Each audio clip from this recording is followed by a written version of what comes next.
Welcome to today's Face Facts podcast. On today's podcast, I have been joined by Dr. Hassan Yassin, child and adolescent psychiatrist, and we've talked about emotional literacy in children and how this impacts both their academic and professional outcomes, but also their personal relationships as they grow into adults. He's introduced the concept of mood monsters, an incredible pack of cards that you can use to help children develop into emotionally literate adults. If you have any questions, please let us know, and I hope you enjoy this episode. Welcome to today's podcast. So I have Dr. Hassan Yassin, and Dr. Hassan is a child and adolescent psychiatrist. He's also the founder of Mood Monsters, Mood It, and has also been instrumental at the clinic as part of our advisory board. And you've also developed a tool to help with aesthetic mental health. So introduce yourself and your background a little bit. Yeah, so my background is in mental health. I'm a consultant child and adolescent psychiatrist. So my day job, day to day, is helping young people with various range of mental health difficulties. And that's kind of where my day to day, my day job lies. But I've also got a lot of other interests, as you say, working with you in the clinic, helping to develop the tool for the aesthetic mental health tool that's now being rolled out, and Mood Monsters as well. Okay, so tell us a little bit about Mood Monsters. What is it? Mood Monsters is a toolkit that helps children develop emotional literacy through play, in a nutshell. Okay, so tell me more about that. What is emotional literacy and why does that matter? Okay, well, emotional literacy has various components to it. The first component would be the ability to recognize an emotion.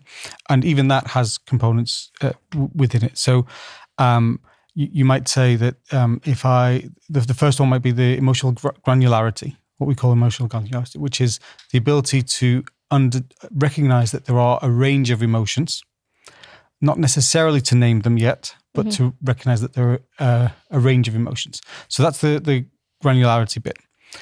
Once you've got the granularity and you understand that there are a wide range of emotions, we then go into being able to name them, which is recognizing what they are and how they manifest.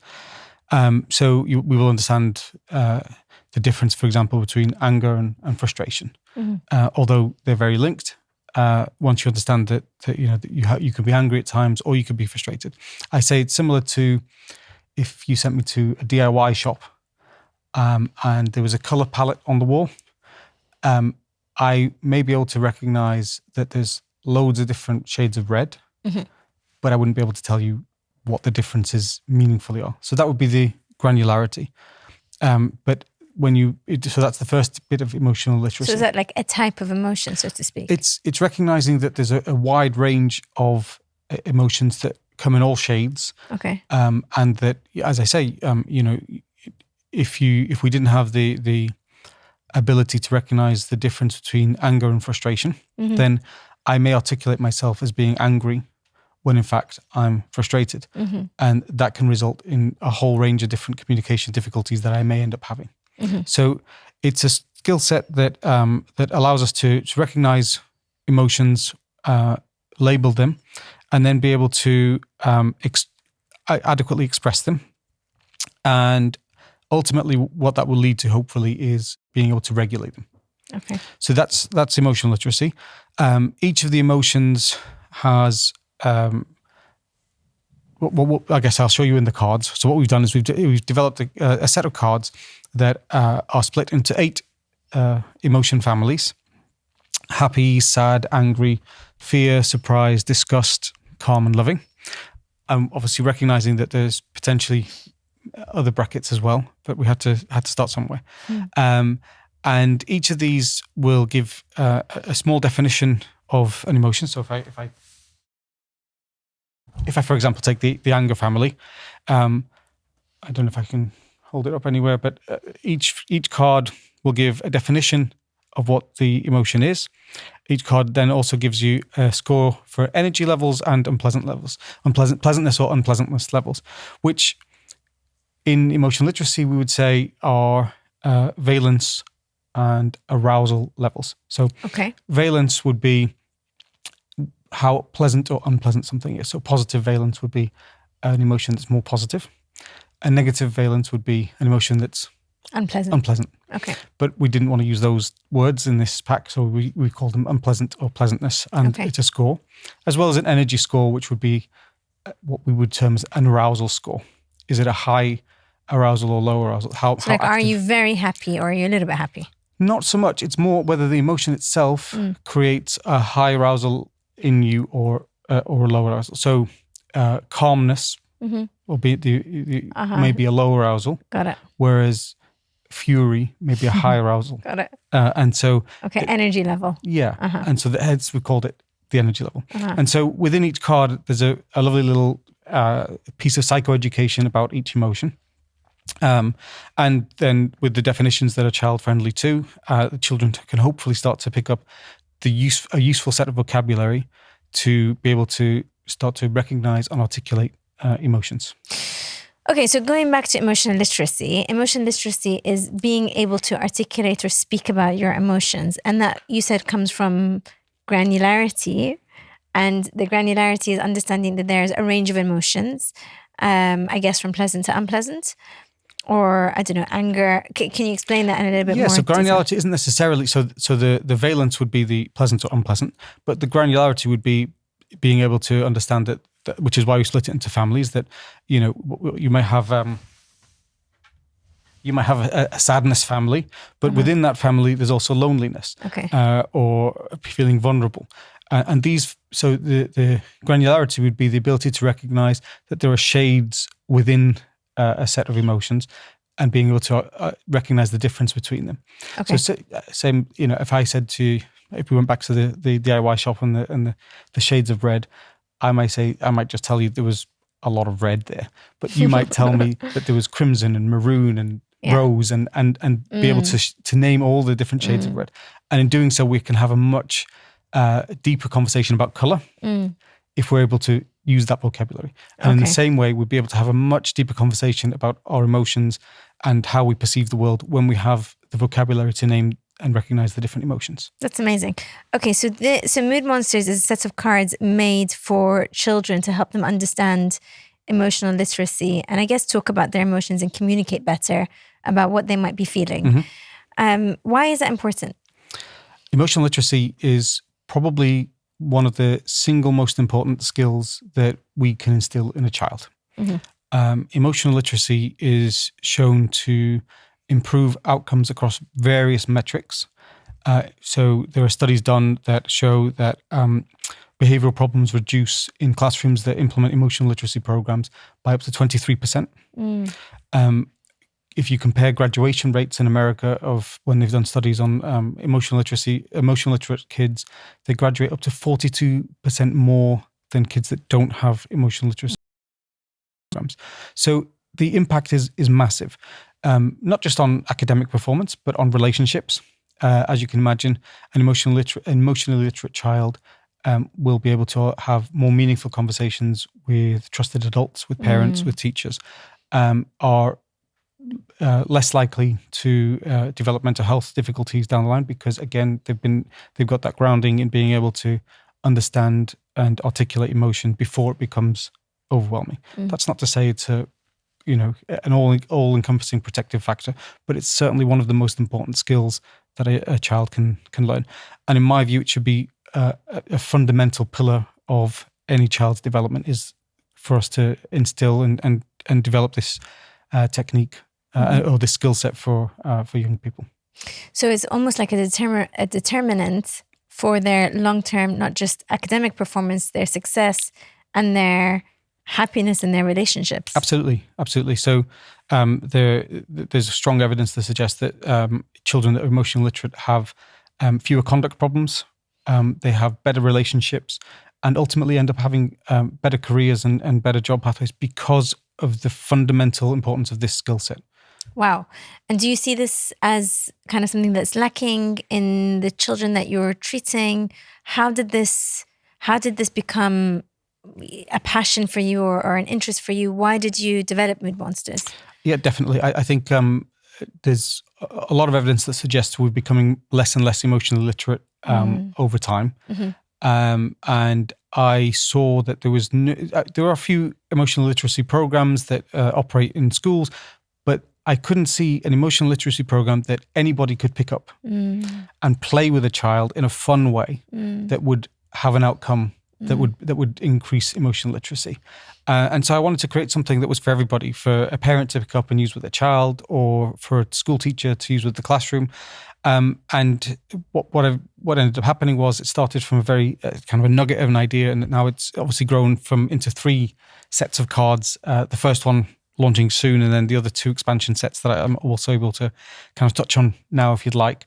But I see it as something that potentially can have a huge positive social impact if we can encourage a generation to kind of take on emotional literacy as a core tenet of child development. Okay, so that nugget, I love stories. And for those of you who don't know, Dr. Hassan and I are married. We are. We have made and shared 3 children. And you are definitely the fun one with the children. And I love that. I absolutely love that. Sometimes a little bit jealous, but I absolutely love it. And the children love it. I mean, they love playing with you. They talk about their emotions. They are emotionally literate. When they're in the pool, they'll pull you in. They play, I don't know, all kinds of games and aquatics, and I can't even verbalize it. I'm a bit more of the compliance manager, but you're always quite playful with the children. You have a wonderful way about it, and obviously that's why you're a child and adolescent psychiatrist. You have this phenomenal way of connecting with and understanding children, and sometimes when our children, particularly when they were younger and had mood dysregulation, or were still trying to figure out how to regulate their emotions, you've always been very calm and very playful. And I feel like because of that, they have developed this ability to talk about their emotions. And I was surprised the other day because I was in my hormonal time where I was going through premenstrual stress, and my son said, and I said to our son, I'm really sorry, I'm just finding it hard to regulate my emotions because of XYZ. And he went, and I said, I'm on my period. And he went, oh, I understand. And then he said, what kind of mood monster are you feeling right now? And I thought, bloody hell, the kid knows how to talk about moods. And I said, I think anger. And then our daughter chimed in and she went, I think you were also frustrated, Mama. I think mood monster frustration came. And it's just an amazing way for them to talk about emotions in this really non-big way, non-frightening way. And I think that's when I really got it. I really got the power of mood monsters and the concept of emotional literacy. My background is very clinical. Of course, your background is as well, but you're the mood guy. You made mood, you talk about mood, you made mood monsters. One thing has developed into another. You've been telling stories about mood since the day I met you 19 years ago. I want to understand a little bit more about the cards that you've created and how you would use them with children. Sure. Well, so there's 3. Because for me, yep. For me, I like basic things, and I like to understand things really easily. And I have found how they've helped me anyway is identify moods, and also the children to identify and also get it. They're really like non-judgmental, non-shaming. Like when Aya said to me, Mama, I think like mood frustration came to you, mood monster frustration. And I said, yeah. And she said, but then mood monster calm came. And I said, yeah, mood monster calm came and took over. And it's just been a really nice way to talk about emotions without shame or blame. I found that really powerful. But tell me how you would use these. How would the general public use these? Absolutely. But also it's very important because that distinction between anger and frustration, for example, or anger and passion might be the difference. If I perceived you to be, if I said to you, you seem very angry right now, you might feel the next thing that you should do is dial it down. But defense. Or defend. But if you said actually it's passion or it's frustration, you might then feel that rather than dialing down, you may wish to articulate it even more passionately, or even dial it up, because it's a distinct shade. It's a distinct emotion, although very closely related to anger. Hence, it's in the same family. But it is distinct, and being able to recognize those distinctions are important. So how do we use them? Well, I guess first I'll say that there's 3 very distinct sets of cards that will come in 3 packs. So the core deck is what you can see in front of you here with the Mood Monster families, with the definitions and the various scores of pleasantness, unpleasantness, and energy levels. And so it's happy, sad, anger, or angry, fear, surprised, disgust, calm, loving. Yes. And there are going to be multiple ways that these cards can be used. One is we've developed a lovely little card game where a family can gather around and put cards down that are in the same family or have similar scores. And in between, the card game is punctuated by a set of other cards that, when played, allow for a brief discussion on an emotional point, a brief reflection on an emotional point. So whilst the game is fun and fast moving, it also is punctuated by discussions around emotion. Other games that people are playing with them are things like charades, acting out the emotion, or even using the cards as a way to express how they feel when they don't find the words. Yeah. So they have been looking through the deck and saying, this I feel is this. And kind of using that Our kids have done that. as a conversation starter. Parents have been asking their kids, which one of these have you been feeling today? That kind of thing. So there are multiple uses in the core deck. Then we're coming on to the conversation deck, which is the first expansion deck. The conversation deck is designed very specifically to have a series of questions that will be that stimulate a conversation between adults and children, between children and children, or between teachers and children. And these questions are very specifically designed to touch on various psychological theories, such as narrative theory or attachment theory, and each type of card will stimulate a slightly different type of conversation and explore emotions in a slightly different way.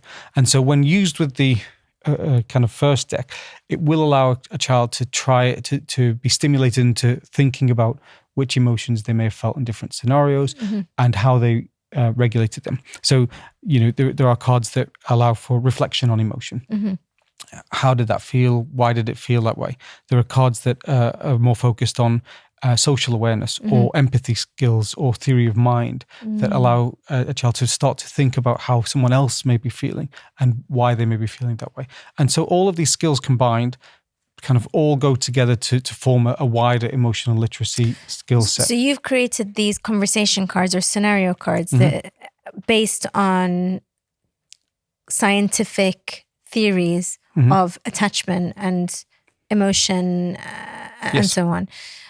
So it opens up conversations around how they might be feeling or how they felt in certain scenarios. Are they color coded? They are indeed. So as you can see, I don't know if the camera can pick it up, but I've just taken one of each type of card at random, but you can see that each of the cards has a distinct. So these ones over here. Yeah. Pull them up. So some are pink,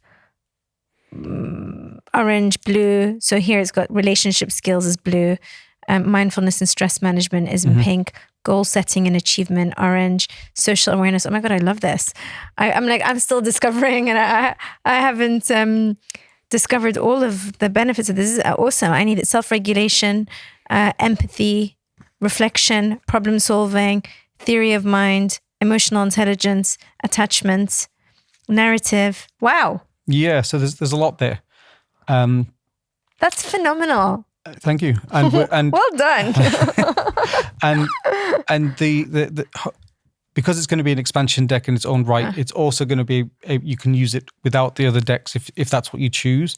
And we're also adding some special cards in there to kind of make it a more fun experience. So to draw who answers the question, or what kind of method you'd use to answer the question, just to add a little bit of fun to the conversation too. This is really, really awesome. I'm going to read out some of these questions. Sure. And obviously, I've seen you spend a lot of late nights in our home making this, and I do want to hear the story, because did this start from one of the stories from the children, or?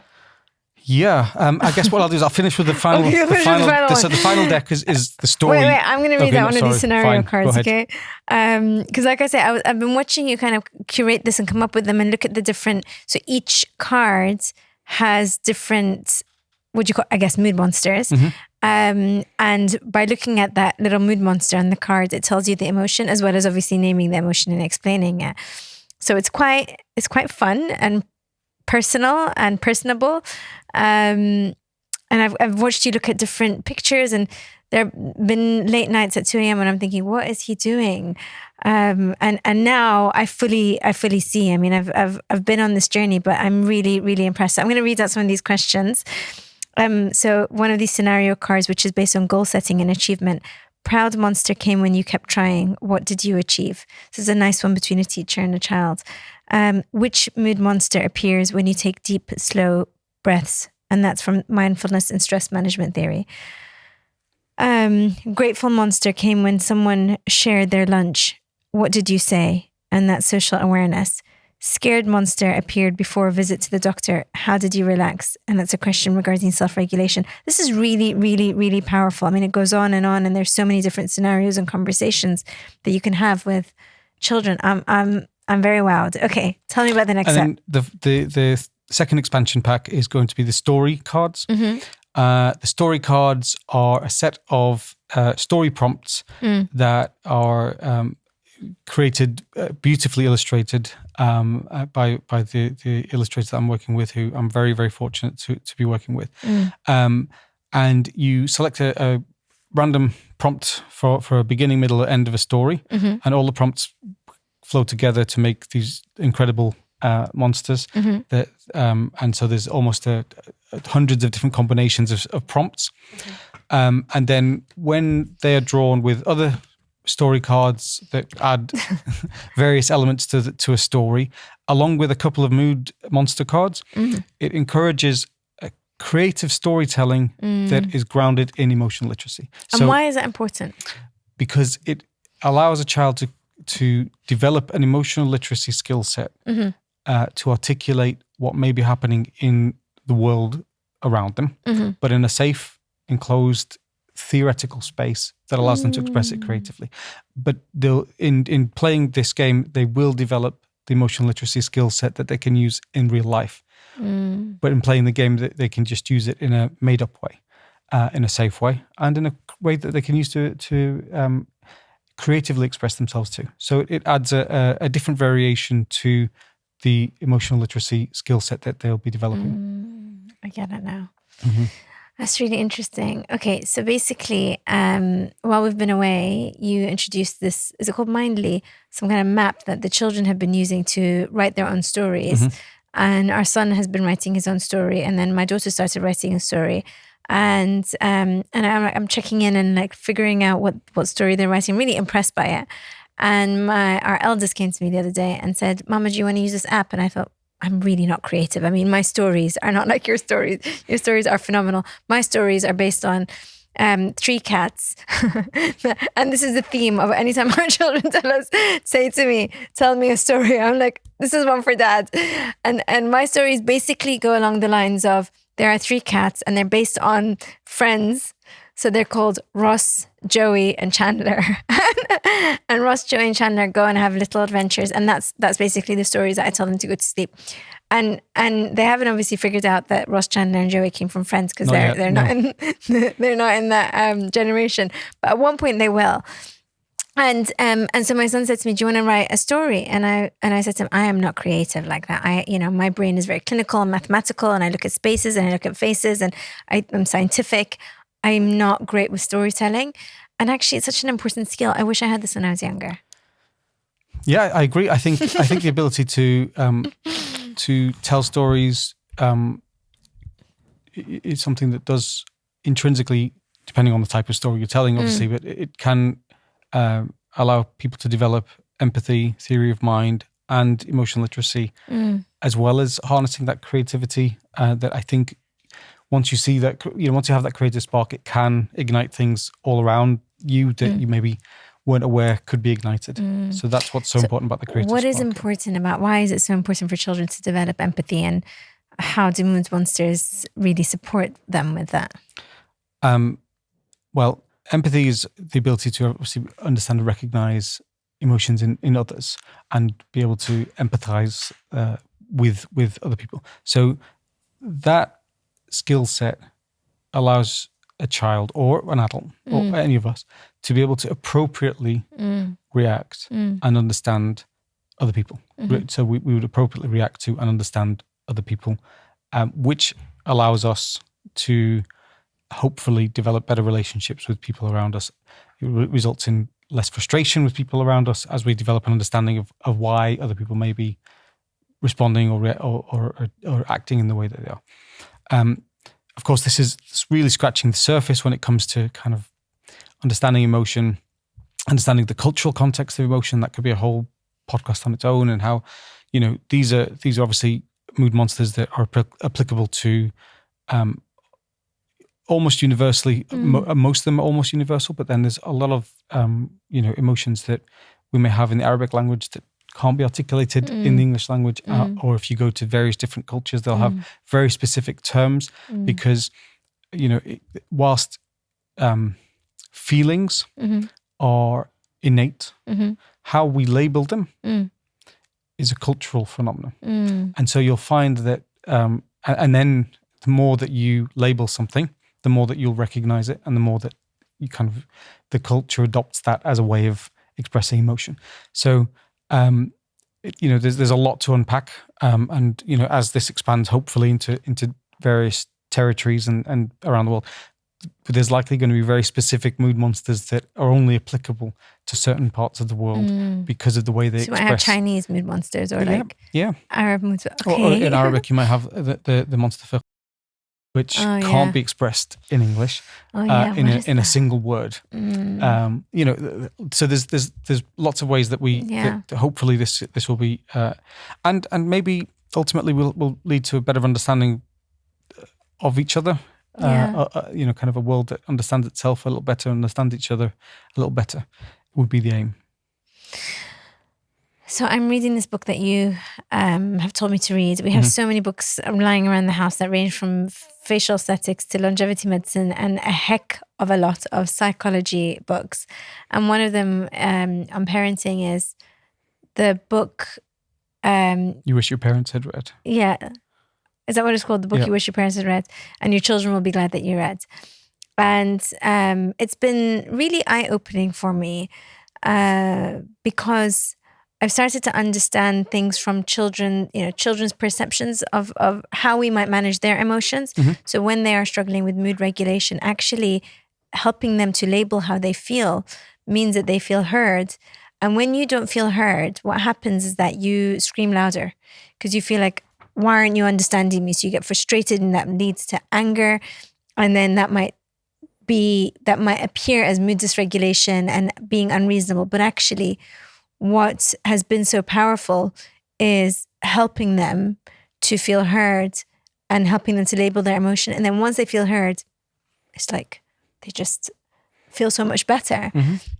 I think it's incredibly, incredibly powerful. The evidence for what people refer to as co-regulation, which is the kind of in the very early years, a parent co-regulating with a child allows the child to develop that skill set themselves and eventually kind of divorce themselves from the parent and requiring the parent to regulate to being able to do it on their own.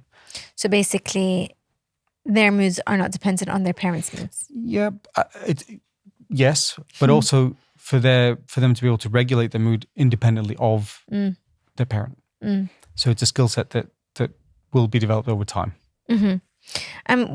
What are some of the examples of how the cards encourage resilience in children, especially with dealing with some emotions like sadness or fear? Well, so the resilience is built up over time, like anything would be. And again, it comes down to initially being able to recognize that this wide range of emotions that you will inevitably experience is normal. This wide range of emotions isn't necessarily a sign of a weakness in you or a sign of a deficiency. And so being able to accept that these emotions will come at times, will allow you to develop a resistance to capitulating to them, or to feeling less than because you're experiencing them. And so being able to say, actually, today I am feeling overwhelmed, is okay, and is better than just being overwhelmed and not being able to say it, articulate it, or do anything about it. So kind of recognizing that there is an emotion that you're feeling, but you are not that emotion. Yeah. And is there a difference between, were you going to say something? No, go ahead. Is there a difference between mood and emotion and feelings? Gosh, okay. I'm going to keep you here all day now. Yes. I know you have to leave in 3 minutes. Yeah, I have to go. Yes, there is. But for the purposes of, I guess, everyday language, we don't necessarily need to make that distinction. But mood would be something that you have or you are in, and is generally positive or negative, and is quite broad. A feeling would be something that is, when we talk about the granularity, is that something that you recognize is there, but the emotion is when we put the name on it. So the feeling is the physical feeling that you have, which is why we call it a feeling. It's the body's response. It's the racing heart and the fast breathing, or the and so on. And again, culturally, and there's lots of caveats here, but those are what we might call a feeling, whereas the emotion is what we would label. Why is mood so important to understand? Because I know this has been your thing for such a long time. I think without understanding what we feel and why we feel it, it becomes very, very difficult to navigate the world in a way that makes sense to us. Because without that understanding, the world would seem like an unpredictable and often terrifying place. Because if we don't understand why an emotion might come from a certain circumstance, or what even that emotion is, and it just feels like a heavy thing inside us, then I think it automatically starts to make our world smaller. It makes our ability to relate to others more difficult. Our ability to form meaningful relationships becomes more difficult. And by every metric, it makes our outcomes worse. And so I think this is probably a core tenet of what we should be developing as children and as adults. It's obviously a never-ending process of fine-tuning it. But it's certainly something I strongly believe would make the world a better place if collectively we decided to become more emotionally literate. And emotional literacy and mood regulation, do they go hand in hand? Yeah, I think so. Mood regulation without emotional literacy is very difficult.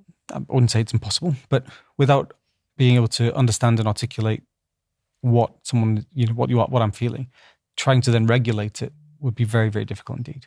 So the emotional regulation sometimes is classed as a kind of one of the pillars of emotional literacy, depending on kind of which definition you're looking at, but certainly they're very overlapped.